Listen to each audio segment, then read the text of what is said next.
Ja tere päevast järjekordsesse Most ärikooli live-eetrisse. Oleme käsitlenud siin igasuguseid toredaid põnevaid teemasid, aga 2 nädalat tagasi oli suur turunduskonverents meil ja seal rääkisime meiliturundusest ja eelkõige siis fookusega automatiseeritud meilidele. Et üllatavalt paljudel ettevõtetel või turundajatel on küll see mõte on peas, aga nad ei ole jõudnud tegudeni.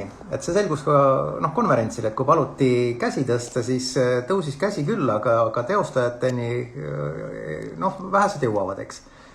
Ja tänaseks on meil täiesti Eesti oma ettevõttes Smiley Erki Markus, kes on nii ettevõtte asutaja kui ka tema tegevjuht. Ja nii, Erki jõudiski minuga koos eetrisse. Tere! Kas on kuulda ka? Ja kuulda on väga hästi. Muidugi meil on see tore asi, et me oleme nimega olnud ja väga tore on nagu ise ennast teretada. Ma tean, see on imelik on kuulda enda nime, jah. Erki. Aga ütle siis, et kumb on nagu õigem, kas 1 K-ga Erki või 2 K-ga Erki? See sõltub grammatikast. Kuidas ma ütlen, et kui me vaatame nimede päritolu, siis tegelikult on ju tegemist vana Skandinaavia nimega Erik, mida on siis mugandatud meie põhjanaabrite soomlaste poolt ja nende grammatika paneb 2 K-d. Et mingil hetkel oli hästi pop võtta sealt üle lahe nimesid laenuks ja Erki oli üks nimi, mida siis, kes siis tahtis mugandada eesti keele grammatikale, see pani 1 K ja kes ei originaalvormi pani 2 K. Et ma võin ütelda, et 1 K-ga saab Soomes nalja, kui kohalikud su nime loevad ja püüavad õige grammatika järgi hääldada. Mind ikkagi püütakse kutsuda siis Ergi. Et ma viisakalt juhin tähelepanu, tegemist on eesti grammatikaga, et proovime nüüd kujutada ette, et see 2 K on seal ka olemas. Jaa, minul on teistpidi probleeme. Erki on 2 K-ga ja Markus on 1 K-ga ja ma arvasin küll, et on nagu lihtne nimi, aga ma pean seda alati nagu üle kordama, kui kuskil nime ütlen. Ma tegin ka su nimega esimese hooga kohe vea sisse ja kirjutasin 1 K-ga, sest ma olen harjunud, eks ole, terve elu niimoodi kirjutada nime. Ja loomulikult Markus kirjutasin ma 2 käega, siis vaatasin üle selle edit ja läks. Aga nime eksootilistest vormidest ma olen nimekirjast oma nime otsinud ja seda ei olnud seal. Ja lõpuks oli seal Ergo Danmuret. Okei. See oli kõige lähedasem vorm, et me natukene parandasime, et siis selgus, et see olen ikkagi mina, et väga keeruline nimi pidi olema. Nojah, ma saan aru, Starbucksi kohta tehakse neid nalju, et ei tasu nagu oma nime öelda ja igal juhul saad valesti tagasi, aga juhtub ka nagu paremates peredes.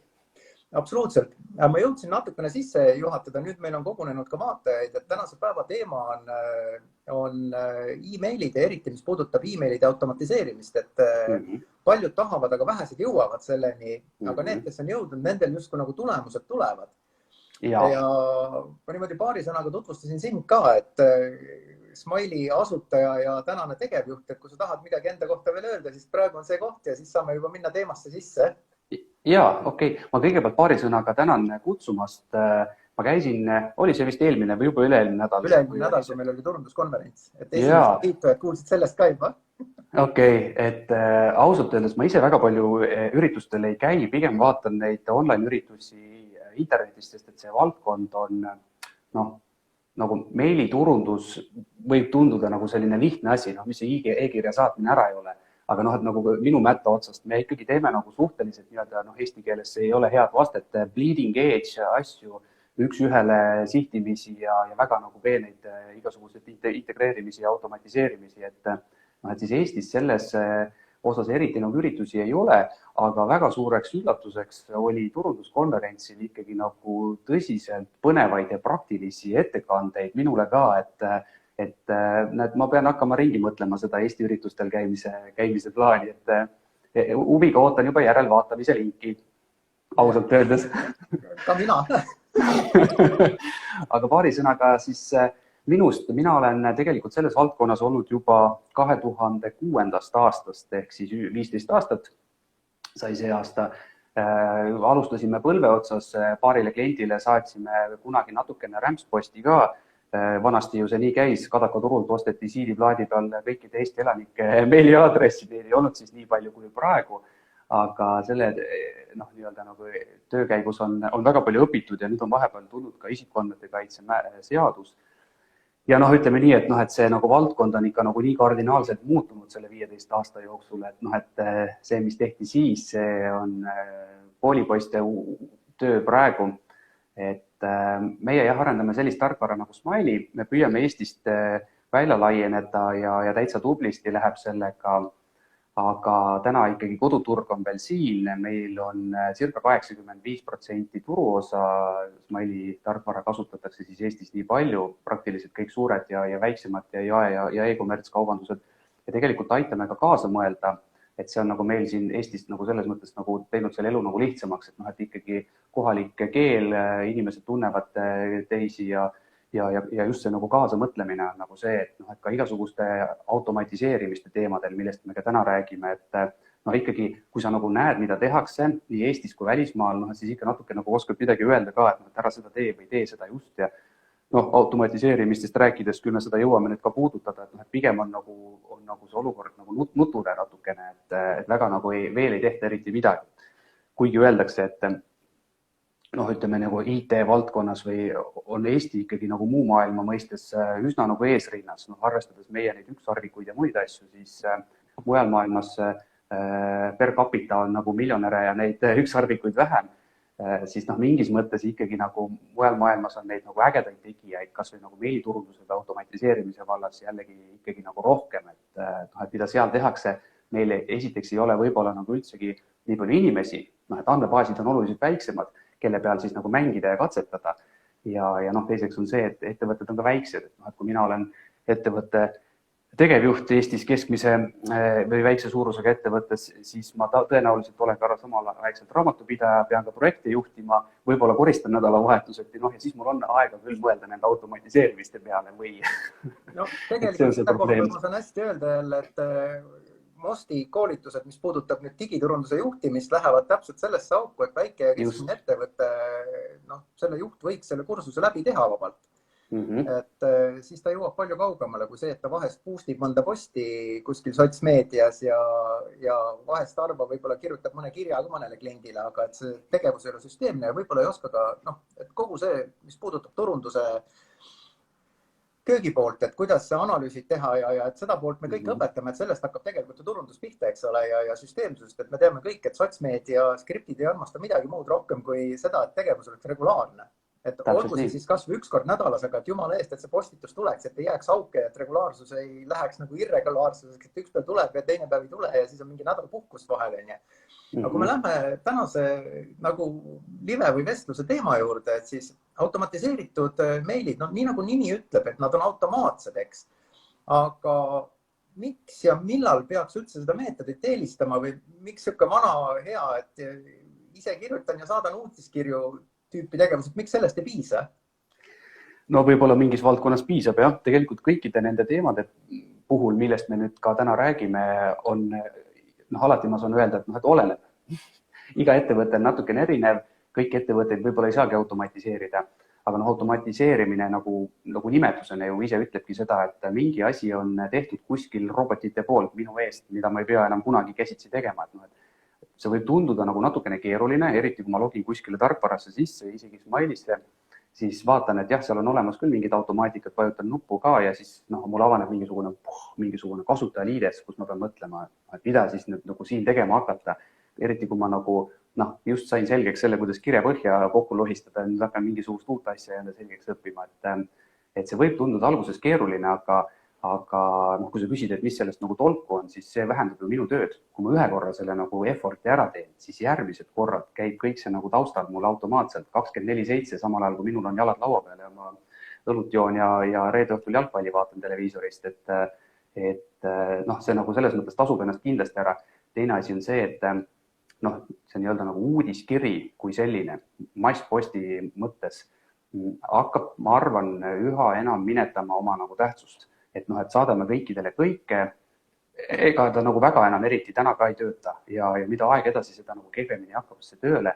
Automatiseerimise puhul on see suhtlemine nagu üks ühele, noh nagu meie sinuga praegu suhtleme. Sel hetkel, kui klient on kuskil mingisuguses protsessis sees, ta kas liitus, lõi endale kasutajakonto, jättis mingisugused tooted ostukorvi või tal on täna sünnipäev, noh ikkagi kõnetab teda sel hetkel, siis mingisugune automaatika, mis ütleb, kuule, tšau, vaata, kui tore, näed, et sul siin see asi jäi pooleli, palun lõpeta ära või noh, et nagu ostsid rehvid, osta turvapoldid ka, et kliendi nagu ostuhuvi sel hetkel või nagu selle interaktsiooni lõpetamise huvi on sel hetkel on väga suur.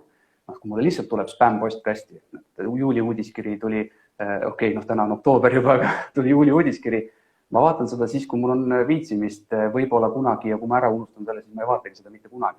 Kui ma käisin just vaatamas neid autorehve ja mul tuleb 15 minuti pärast meeldetuletuskiri, et kuule näed, et sul need autorehvid ei ostu korvi, et soorita ära, meil on tasuta transport ka, siis tõenäosus, et ma seda teen, on erinevatel uuringutel rahaliselt kuni 40 korda nagu parem. Et need inimesed, kes, kui me nüüd e-poodidest mõtleme, kes on seadistanud endale näiteks selle sama ostukorvi meeldetuletuse kirjaseeria, kas ühe kirja saatmisegi, teenivad kuni 40 korda rohkem raha nende klientide käest, kes lõpuks siis tänu sellele automaatikale selle nagu ostuga nagu lõpetavad, võrreldes nendega, kes seda ei ole seadistanud.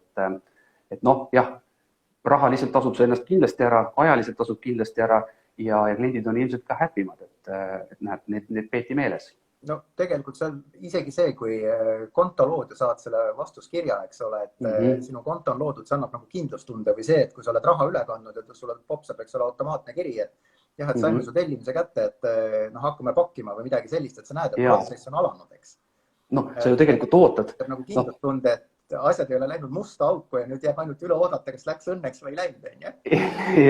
Ja, kuigi ma arvan, et tänapäeval ei ole enam hullu. Pigem on see, kui sa Hiinast tellid midagi, siis on kahtlane, et kas tuleb kohale või ei tule, et Eestis või üldse siin nagu piirkonnas või nii-öelda, vabandust väljenduse pärast, aga tsiviliseeritud maailmas, kui sa nagu selle raha üle kannad, siis sa pead selle kauba saama, vastasel juhul kaitseb sind tohutu bürokraatia ja igasuguste asjadega.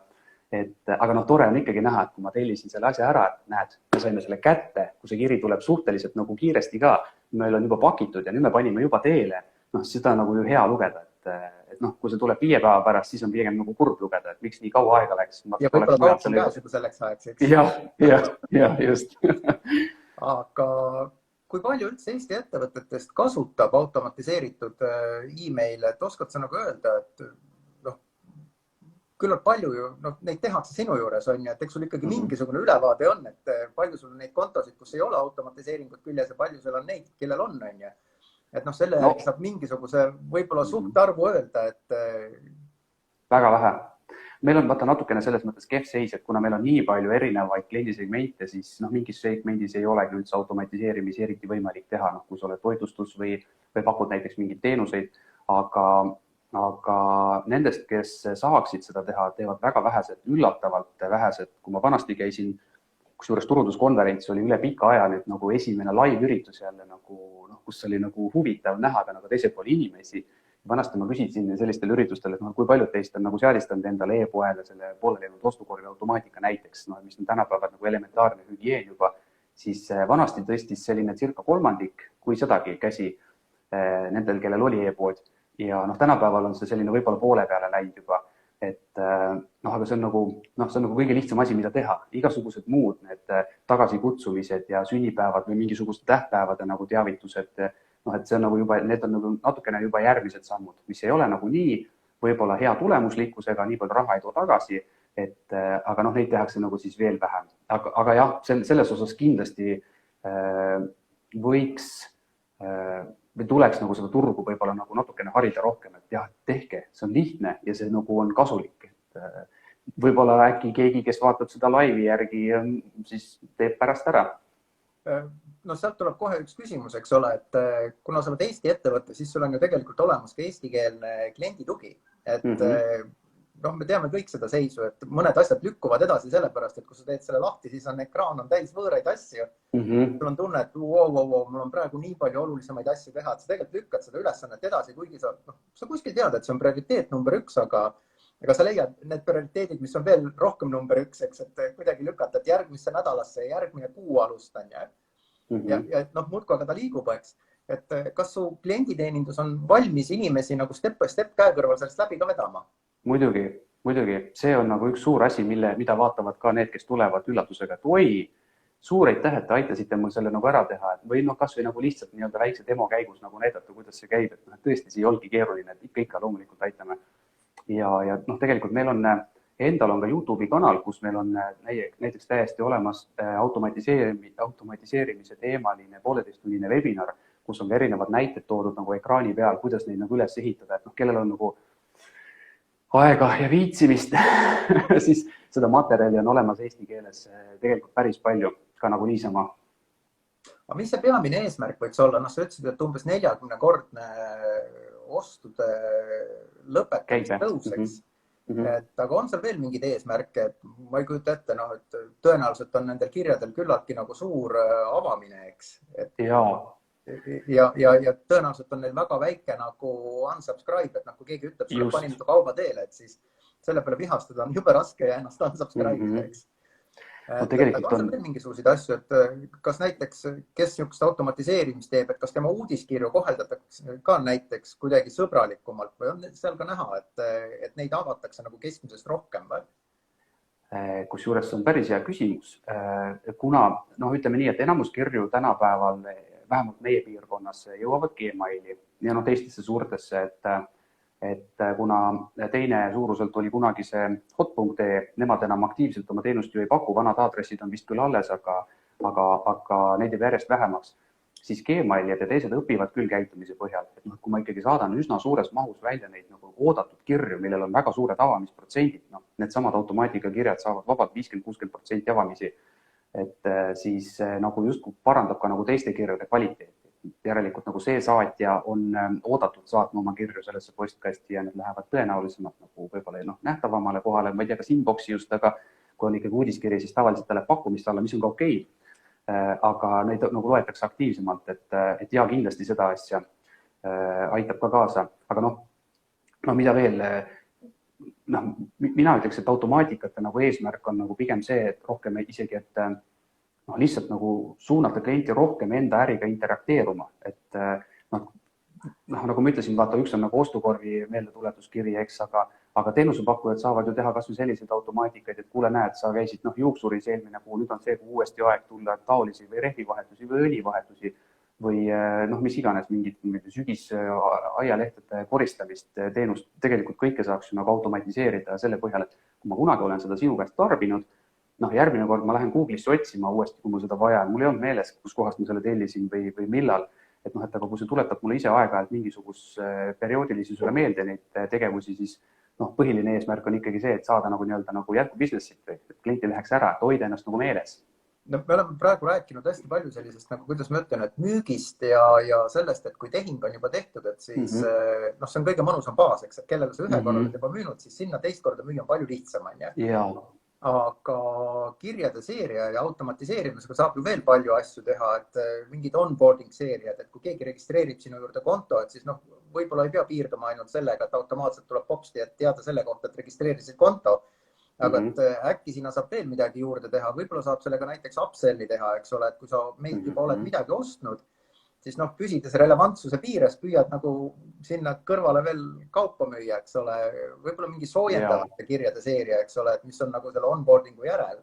Et kui sa tingimata, mida minu meelest kasutatakse teenuste ja hariduse ja kõige selle müügis, eks ole, et kui see kontakt on kätte saadud, et siis sellest nagu, et ta laadib alla oma mingi tasuta materjali, reeglina midagi ei juhtu, eks ole, et siis sa hakkad nagu teda uuesti soendama selleks, et ta ostuni ka jõuaks, sest ta tegelikult ühe nagu aktsiooni ja interaktsiooni on teinud sinuga, on. Üks jah on juba käes, siis on teist juba nagu natuke lihtsam saada, jah. Et kui sa vaatad näiteks, ma ei tea muidugi, et kui palju sa tead sellest taustast, aga et mida nagu kõige rohkem Smile'is kasutatakse, et kas see on selline nagu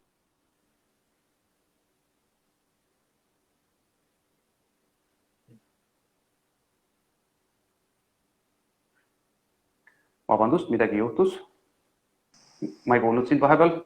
Jaa, mulle tuli kõne sisse, et see on see telefoni pluss ja miinus, et kui me teeme laivi, siis kahjuks kaks asja ühes seadmes ei oska suhelda, ehk telefoni äpp ja Instagram. Aga ma korra proovin uuesti rääkida seda sama asja, et ilmselt kõige rohkem tegeletakse siukse ostukorvi ja selle otsese nagu, kuidas ma ütlen, e-poe tagasisidestamisega, eks. Aga seal on palju muid võimalusi, kõik need upsellid ja midagi sellist, et oskad sa öelda nagu, et mida põhiliselt tehakse, kas põhiliselt tehakse e-poega liides ära või püütakse neid soendavaid seeriaid teha või upsell'e teha või et kus nagu Eestis see aur läheb ja võib-olla, et kuhu see fookus tasuks panna, et noh, nagu sa ise ütlesid, et see e-poe liidestamine on nii elementaarne, sihuke hügieenitase, et noh, jumala eest tehke ära, et 40 korda tõuseb, eks ole, selle tulusus. Et noh, see number peaks juba ise kõnetama, et see aeg peaks tulema kuskilt nüüd, on ju. No vaata, üks asi on jah see ostukorvide meeldetuletus, aga nagu sa isegi ütlesid, siis emaili baas on kõige võib-olla parem kanal, mille peale teha nagu järgmist müüki või. Et kui mul on nagu korras aadress käes, ta on ühe korra mu käest ära ostu teinud, siis selle kontakti käest uus müük saada on kordades lihtsam, kui hakata turult uut kontakti otsima. Et võib-olla nagu kõige suurem energia tuleks panna sellesse, et hakata neid kontakte koguma. No, täpselt seesama, et kui ta nagu teeb kontakti või ostu ära, Eestis on circa veerand ostudest tehakse olemasoleva kliendikontoga, ülejäänud on külalisostud kõik. See on E-kaubanduse liidu info. Et nende 75% käest tuleks küsida, et kuule, tšau, tee endale konto ka, ma annan sulle kupongikoodi või sa saad jälgida oma tellimuse andmeid või noh, mis iganes, sinul on natuke 1% soodsamad hinnad, kuidagi moodi tuleb nagu saada kätte see, et teeks ennast ka nagu kliendiks. Noh, ja siis küsida tema käest nõusolekut. Või noh, siis saab nagu juba igasuguseid neid tema nagu varasema ostuajaloo põhjal juba pakkuda neid sammu, neid cross-selle ja upselle ja muid asju, et noh, et justkui nagu selle kontakti väärtust tõsta nagu ajas, aga ma arvan, et kõige kasulik. See vist on selles mõttes lihtne, eks, et kui sa oled kätte saanud e-maili ehk ilma kontota inimese, siis pakkuda talle, et juhul, kui sa teed konto, et siis noh, me anname sulle kohe mingi protsendi, eks ole. Ja sa pead ka aus olema ja ütlema, et sa tegelikult tahad talle saata neid pakkumisi edaspidi. Et kui sa nõusolekut ei saa, siis sa tegelikult ei tohi neid saata. Ja, seda küll, jah, muidugi. Nõusolek tuleb jah küsida ja ausalt, täpselt nii, seda küll. Aga noh, kui ta tuli ostma, ju ta siis tegelikult on huvitatud nendest toodetest või teenustest ja see on kõige kasulikum klient. Selle aadress tuleb saada kätte. Et lihtsalt niisama neid turu peal iPadiga nagu liituma meelitada ei ole pointi. Need ei ole kasulikud kliendid.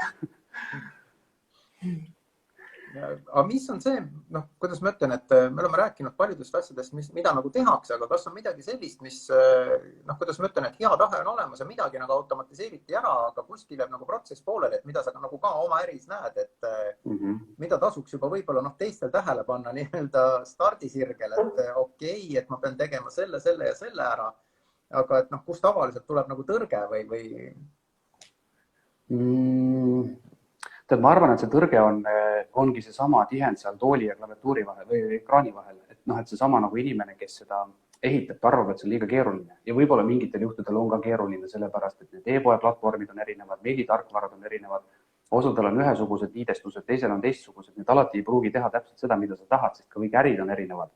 Ma vist minu meelest turunduskonverentsil ütlesin ka, et mul on siin kõrvuti on 2 näiteks reisibürood, mis põhimõtteliselt teevad täpselt sama asja, aga üks on unikaalne omas mõttes ja teine on unikaalne teises mõttes, sest kuidagi see peab teisest eristuma ja et seda nagu tõlkida siis nagu mingisugusesse tehnilisse keelde, mingisugusesse kasutajaliidesesse võib-olla nagu ei olegi nii lihtne, et sa teed ainult lahtrikesed ära ja kõik toimib, et kui sa tahad nagu ikkagi rohkem müüa kui sinu konkurent, et sellisel juhul ongi nagu jah, kui nagu tegelikult on juba töövoog käsil, ma juba tegelikult olen mõelnud selle peale, et ma tahan neid asju ehitama hakata, siis tasub äkki küsida abi, kui tekib nagu mingisugune mure ja jääd nagu hätta, et ma ei oska selles mõttes jah, kahjuks nagu muud soovitada praegu, sest et see on nagu tõsine probleem. Vaata, nagu ma alguses ütlesin ka, et Eesti inimesel on 7 ametit ja 8 on nälg, et väikse ettevõtte omanikul, et ta ei oska ja ta ei taha kõiki neid asju teha,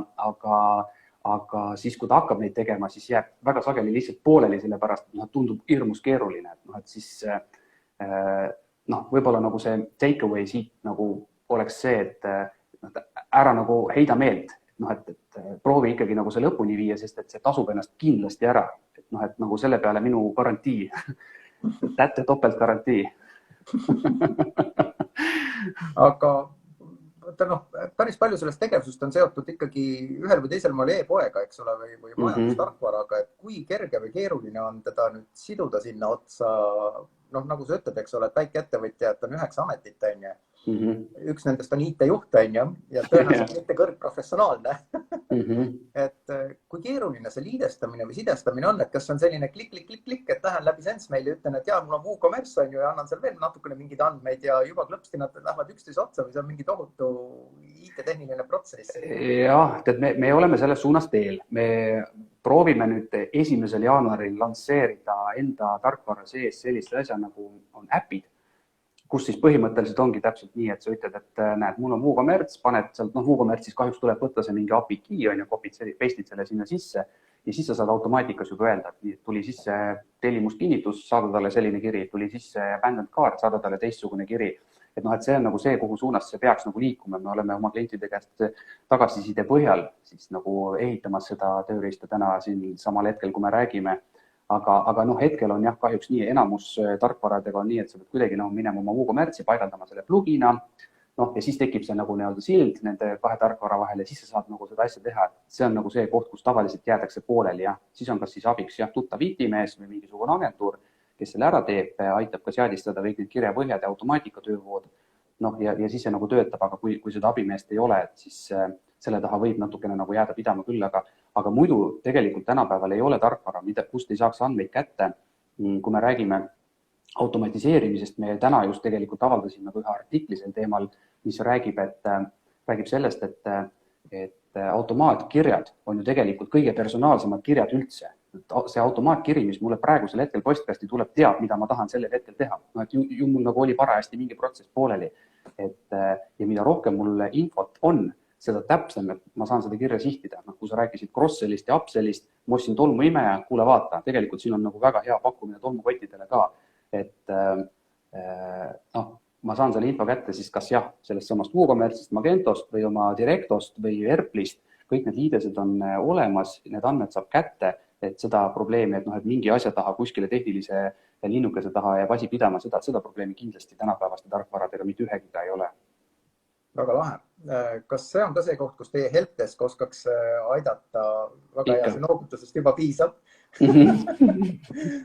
Aga võtame korra näiteks, ega siin ei ole ju selles mõttes keeruline, et Eestis 2 ilmselt meilisaatmise tarkvara on, et üks on Smiley ja teine on MailChimp.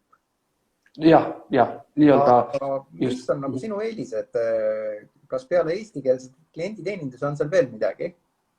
Kasutuslihtsus. MailChimp nüüd just müüdi maha, enne seda nad ajasid ennast hirmus puffi, et hinnasilti hästi suureks saada. Nüüd on MailChimp samaaegselt ka väike e-pood, sotsiaalmeedia juhtimistarkvara, CRM ja mida kõike veel, mis tegi see tegelikult tavakliendi jaoks, kes tahab saata oma nagu e-poest tulnud mingisuguseid kirju näiteks välja ja ehitada lihtsaid automaatikaid, tegi hirmus keeruliseks. Vähemalt nii palju me oleme kuulnud, tänu sellele on tulnud väga palju MailChimpist meile ära. Ja MailChimp tegi oma hindega alles hiljuti natukene kallimaks, et lisaks circa 2 korda meist kallim. Et selles mõttes nagu tänu sellele on meil Eestis nagu hästi ja Lätis, Leedus, Soomes ka, et kuigi MailChimp on levinud, ta on ikkagi nagu maailma mastaabis on väga suur tegija, et justkui de facto standard, siis kasutuslihtsus, hind ja kohalik tugi pluss kaasamõtlemine on see, mis meil nagu on siin Eestis nagu eeliseks olnud siiamaani päris edukalt. Ma korra tulen tagasi, vaatame, enne puudutasime ka sellist nagu soendavate kirjade seeriat, et mida kasutatakse, eks ole. Aga eks me teame, et need on erineva pikkusega erinevatel tegijatel ja üle ookeani on nad hirmpikad, on ju, et mitmeid kümneid kirju tuleb enne, kui jõutakse nagu asjani, et kopsavad sulle mingisugune kord päevas sisse, ja seal on see hästi normaalne, eks. Aga jällegi, et minul on nagu mingisugune arvamus, aga sinul on võib-olla olemas mingi statistika, et sa näed, et kuidas sul baasidest hakkab inimesi näiteks soendavate kirjade peale minema lendama, et mis see nagu kohalik optimum võiks olla, et kui pikalt sa saad nagu ühte inimest soendada, enne kui sa pead otsustama, et kas taga tuleb diil või mitte, et sa ei saa lõputult jääda soendama.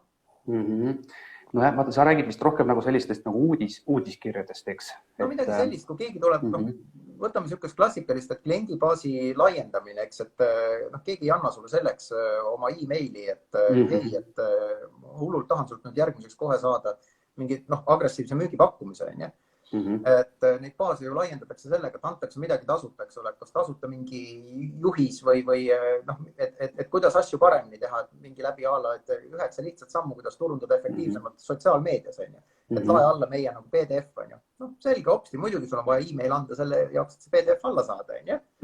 Muidugi sa sellega annad ka oma allkirja, on ju, et jaa, muidugi ma olen sult nõus rohkem ka materjale saama. Nende rohkemat hakkabki tulema sulle neid kirju, et hei, et noh, kas said materjali kätte ja kuidas sul läheb ja et noh, muuhulgas, et noh, et kui sa tahad nagu rohkem, et siis klikki siia ja neid kirju hakkab tulema, et see ei jää nagu noh, niimoodi ühekordseks, et nimi tuli sisse, selge, saada talle 5 päeva pärast, et noh, et hei, et kas jõudsid lugeda, on ju. Sest noh, kui sellele ei juhtu mitte midagi vastuseks, siis on see klient läinud sisuliselt, on ju, et sa pead nagu tegema veel midagi, et ta sinuga hakkaks nagu interaktsiooni astuma, et sulle midagi vastama, kuhugi klikkama, on ju. Et ja noh, selleks kasutatakse automatiseerimist, et mitte keegi ei jõua neid baase käsitsi saata, jumala eest. Et aga on sul nagu mingisugune statistiline tunnetus, et hei, et ärge Eestis näiteks jumala eest saatke, no ma ei tea, võtame juhusliku numbri, on ju, lahke vaadates, et jumala eest mitte üle 9 kirja, et teil hakkab metsik unsubscribe muidu pihta, et ma näen seda oma nagu SenseMaili klientidelt. Või sa ütled, et julgelt, et kütke kas või 20 kirja, et niikaua, kui te olete relevantsed, kõik toimib. Ma ütleks pigem variant B. Vaata, Eestis ei ole selles mõttes tegelikult väga häid näidiseid. Võib-olla Timo Porval ja Priit Kallas on selle ala kunnid, kes tõesti on ehitanud väga vingeid kirjaseeriaid, justkui nagu nurture eesti keeles on siis toidavad oma nagu seda baasi vaikselt soojendavad, noh ja siis ühel hetkel, kui seal baasis oleval inimesel tekib nagu see vajadus selle teenuse järele, ega nad mujalt seda ei küsi. Aga seda, ma kardan, et seda vist nagu nii-öelda päästiku peale ei saagi nagu aktiveerida seda vajadust, et noh, et siis kui ma tahan seda konsulti, siis ma helistan Timole või Priidule ja ma tean, et nemad seda pakkusid, sest et noh, et ma sain nende käest selle tasuta väärtuse juba kätte. Et mul selles mõttes ei ole kahjuks head statistikat, ei ole head vastust. Ma olen kuulnud seda, et 7 nii-öelda tavalise sõnumi peale saada üks müügisõnum ka vahele, aga meie Eestis saadame, või noh, ütleme, meie kliendid Eestis saadavad ikka põhimõtteliselt ainult müügikirju, kui nii võtta, et senikaua, kui see on relevantne, senikaua see toimib ja tegelikult nagu lakkumise protsendid on suhteliselt väikesed, et väga-väga harva, kui me näeme, et inimesed millegipärast massiliselt hakkavad lakkuma, aga siis on tavaliselt probleemiks see, et on saadetud nendele inimestele, kes ei ole selleks nõusolekut andnud, et see on nagu pigem probleem. Need, kes on vabatahtlikult seda teinud. Noh, ma ütlen, et emaili turunduse üks nagu väärtuseid on see, et inimesed nagu ootavad turunduskirju, et see on nagu okei. Et kui mind nagu massiliselt turundatakse minu pihta kuskil mujal kanalites, saadetakse SMS-e või Facebookis või Instagramis, lisaks sellele reklaamile, mis nad ise näitavad, siis ma arvan, et ma ei jälgiks neid lehti enam, et pigem see kehtib nagu nende nagu platvormide kohta. Meili teel on jumal okei, kui mulle tulebki tegelikult ainult müügisõnumeid sel hetkel, kui see on mulle vajalik, siis ma teen selle ostu selle põhjal, ilmselt niikuinii. Väga lahe. Teine pool on see, eks ole, et kõiki neid e-maile saadetakse mingite meilibaaside alusel, eks ole, ja kuna nad on automaatsed, me räägime jätkuvalt nendest soendavatest või nii-öelda väärtuspakkuvatest e-mailidest, mis on automatiseeritud.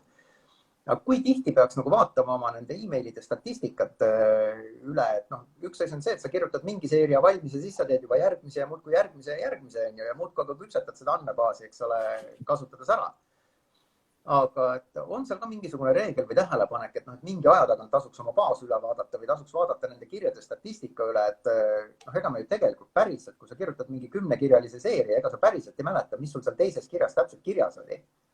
Aga et kui see teine kiri hakkab näiteks mingil põhjusel nagu rämedat drop rate'i andma, et siis midagi on seal valesti, eks. Ja sa kaotad ülejäänud nende kirjade mõju ära, sest need inimesi ei ole sul enam. Ja, täpselt. Kui tihti nagu seda tasuks üle vaadata üldse oma nagu seda meilide statistikat, et kui sa näed, et unsubscribe või midagi või kas või see, et kirja avamine on tohutult madalaks järsku kukkunud, siis kogu aeg tuleb uut massi või kuidas ma ütlen, andmebaasi massi peale, eks ole, ja see statistika selle samal kirjal kogu aeg muutub. Et kui tihti seda peaks tegema või on seal mingi reegel või see on lihtsalt niimoodi, et tore, kui sa vähemalt jõuaksid kord kuus või kord kvartalis käia oma need automatiseeritud kirjad üle. Nojah, kui nad on korra nagu valmis tehtud, kui me räägime sellisest nagu kirjaseeriast, väärtust loovast kirjaseeriast, siis selle tasuks kogu aeg silma peal hoida.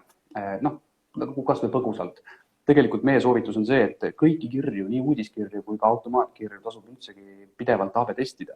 Et erinevaid subjekte, erinevat sisu, erinevat paigutust natukene ja sedasi nagu optimeerida, aga noh, nüüd me räägime natukene nagu jälle sellistest ettevõtetest, võib-olla nagu mul üks kunagi tuttav töötas Amazoni Saksamaa osakonnas, kus peale tema oli veel 200 emaili turunduse spetsialisti ja nad seal tõesti optimeerisid neid nupunurki ja mingisuguseid muid värvi nagu varjundeid, et noh, kui on näha, sinu küsimuse peale, kui sa ütled, et noh, et on näha, et teisest kirjast nagu on nii-öelda massive dropout, siis järelikult seal on probleem ja see tuleb korda teha, et aga niimoodi noh, pidevalt nagu tuunida ilmselt ei ole vist pointi, et see ühel hetkel see maht ei ole tõenäoliselt nii suur, et sealt nagu sellist nagu suurt väärtust tuleks, et noh, seesama Amazoni näide, kus sa seal ühe optimiseerimise tulemusena teed juba 1 000 000 eurot rohkem käivet, noh, Eestis on see võib-olla nagu komakohtades ja see ei ole sinu aega väärt, et jah. Et meil on see, kuidas ma ütlen, et Eesti on väga paljudes kohtades sellise väikeste numbrite maagia, eks. Et sa teed suure töö ära ja lõppkokkuvõttes, noh, okei, sul mingisugune võib-olla protsendikene või 2 paranes kuskil, kui sedagi, on ju. Et pigem siis noh, keskmise väiksele ettevõttele, kus ühel inimesel on nagu mitu ülesannet, eks ole, et ära rebesta ennast pooleks, et vaata aega peale ja kui sa näed, et kuskil hakkab midagi väga valesti minema, noh, tõenäoliselt sa mäletad, eks. Et noh, et varem oli open rate, no ma ei tea, 40 või 60 või mis iganes, on ju. Ja kui see järsku on kukkunud sealt nagu drastiliselt allapoole, tee kiri lahti ja vaata, mis sa kirjutad. Sest sisu sa tõenäoliselt enam ei mäleta. Võib-olla sa oled tooted ümber nimetanud, võib-olla sul on mingi link katki läinud. Noh, täpselt midagi sellist on juhtunud, et käi kiri, testi läbi, vaata, mis juhtus ja kui kõik on korras, siis tuleb lihtsalt vaadata taeva poole ja loota, et kõik läheb jälle hästi, et tänu taevale. Aga see kehtib tegelikult iga asja puhul, ka nagu näiteks kirja sisu. Ei ole mõtet nagu tohutult vaeva näha selle mingisuguse maailma kõige vingema disaini loomisega. Lihtsalt kirjad töötavad paremini, lihtsa sõnumiga kirjad töötavad paremini. Et noh, muidugi tasub AB testida, proovida, kuidas need nagu erinevate mõtted nagu töötavad, aga lõpuks, kui on näha, et see asi toimib, siis lasta olla ja minna edasi järgmiste tegevuste juurde, mis aitavad jälle elu lihtsamaks teha. Et jah, lõputult ei ole mõtet jääda optimeerima, oma tööd tuleb ju ka teha vahepeal. Kui palju võivad mõjutada, noh, see on selline out of the blue küsimus, sellepärast, et seal on umbes 2 arvamust. Et üks ütleb, et jumala eest, kui keegi paneb mulle mingisuguse emotikoni kirja subjektireale, et siis ma lähen automaatselt näost punaseks ja kustutan selle kirja ära. Ja teine pool ütleb, et noh, kus on mingi emotikon või selline tähelepanu köitev asi, kas või punane hüüumärk, et siis need saavad oluliselt kõrgema open rate'i. Nii räägitakse jah, et pigem rohkem. Me oleme soovitanud oma klientidel seda teha, me ei ole kahjuks mõõtnud, tegelikult peaks seda tegema küll, aga erinevad uuringud ütlevad, et kuni veerandi võrra võivad need tulemused olla paremad, kui on nagu kasutatud emotikone nutikalt, mitte nagu liiga palju. Noh, sobivalt mingid tõesti selline naerunägu kuskile vahele või jõulukuuseke ja päkapikk, siis kui on nagu mingi hea jõulupakkumine, et väga vähe tehakse. Mina vahepeal, meil on endal nagu selles mõttes eraldi nagu ekraanivaade selle kohta, mis meie kliendid saadavad, hoiame vahepeal igaks juhuks silma peal. No ja seal on harva emotikone, kuigi iga päev läheb üle 250 postituse välja. Väga harva on seal emotikone sees, et seda tasub rohkem katsetada. Sinu konkurendid ei tee seda, tee sina. Pole esimene, vaata, mis muutub. Väga lahe, see on juba iseenesest nagu selline soovitus, et vaata, mis su konkurendid teevad, et registreeri nende klientideks ja las nad saadavad sulle e-mail, et siis sa näed, ja kui nad teevad hästi, siis tuleb need ideed ära parastada ja teha veel paremini. Absoluutselt, aidata neil aru saada, et nende kirjade open rate ja click-through rate on tohutult kõrged, eks? Aga tegelikult ei osta salaja midagi. Aga hakkaks otsi kokku tõmbama, et noh, me kõik teame, et tänapäevane selline attention band ei ole väga pikk, et me oleme sinuga rääkinud pea 40 minutit. Kui sa peaksid andma sellised 3 nõuannet, noh, eelkõige siis automatiseerimisest, et kuna me oleme sellest fookusest täna rääkinud, et 3 nõuannet, et mida nagu tähele panna, et kuidas neid automaatseid, kuidas alustada ja kuidas saada nad toimima, et mis need võiks olla sinu poolt?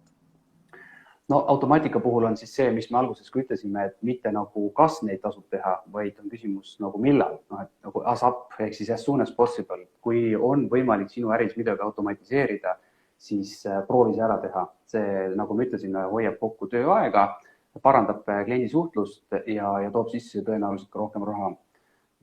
Ei tasu üle pingutada, ei tasu selle optimeerimisega liiale minna. Kui saab juba mingi asja käima, siis hiljem kogemuse pealt tulevad ka need teadmised, mis töötab, mis ei tööta. Tähtis on jällegi, nagu ma ütlesin, see asi lihtsalt ära teha. Ja noh, ütleme, igasuguse sisu puhul on see sama soovitus, et plain text kirjad kasvõi, ei ole vaja nagu tellida kuskilt tohutust agentuurist tohutult vingeid strateegiaid ja mingisuguseid iluasju, vaid tee ise, sina tead oma äri kõige paremini. Ja kui sa nagu selles mõttes suudad selle ära kiireldada, vajadusel tehniliste asjadega saavad aidata siis juba kas või meie või kes iganes nagu oskavad nende tarkvaradega natukene rohkem nagu tehnilistes nüanssides kaasa rääkida, need nii-öelda viimased pistikud sisse pista ja selle asja käima panna, et jah, küsimus ei ole nagu kas, vaid millal, kohe, eile. No loodetavasti need nõuanded olid ju äärmiselt mõistlikud, eks, ja loodetavasti nendest on ka kellelegi kasu ja no ma ei tea, mulle ikka see 40-kordne nagu müügitõus mulle ei anna rahu, et see keerleb peas niimoodi nagu plaat, eks ole, ringi. Aga ma arvan, et siinkohal on meil nagu mõistlik tõmmata ennast otsapidi kokku, et mina julgustan inimestel vaatama Most ärikooli kursusi digiturunduse juhi kursusel. Kõige muu hulgas õpetatakse kirjutama ka loovteksti ja e-mailide saatmist ja kõike muud sellist. Mis puudutab sotsiaalmeedia spetsialisti, siis seal käiakse ka tekstide pool üle ja no ega see meili saatmine nüüd nii keeruline ka ei ole, et nagu selgub, et meil on vähemalt üks ettevõte, kes on valmis nagu kättpidi sellest protsessist läbi lohistama esimene kord. Et ja sina saad Smiley kohta ka midagi kena veel lõpetuseks öelda. Liituge meie uudiskirjaga. Me räägime nendest samadest teemadest iga kuu alguses smiley.com/uudiskiri ja saadame ka näiteks linke oma webinaridele, kus tõesti on võimalik siis õppida hästi praktiliselt ka mingisuguseid asju, näiteks kuidas neid automaatikaid teha, et kui tahaks igapäevastes asjades just natukene nagu rohkem abi saada, siis ma usun, et sellest võib olla päris nagu palju lisaks. Väga lahe. Et mina julgustan kõiki vaatajaid, kuulajaid, et kes veel ei ole Most ärikoolis õppinud, siis üleval klikkige taplingile, et siis te saate juba üsna lihtsalt meie kursusteni. Et tänan sind, Erki, ja tänan kuulajaid ja jumala eest, kohtume jälle varsti. Teeme nii. Nägemist. Nii, kuidas see nüüd välja käib?